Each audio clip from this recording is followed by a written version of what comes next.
Good morning, good morning, good morning Arab country. By the way, ako po si Mariecris Ticoy Francisco. Welcome po to my port kitchen. So, ang gagawin ko po ngayon ay meat curry.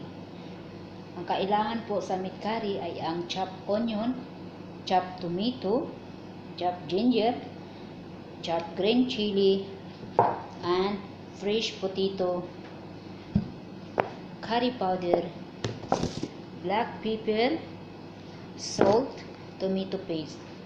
Okay, continue watching guys. If you like my page, please subscribe. I have my Facebook page, Port Kitchen. Please like my page and share it. So I will, by the way, the meat chunks I boiled already, and now while I'm preparing my while the meat is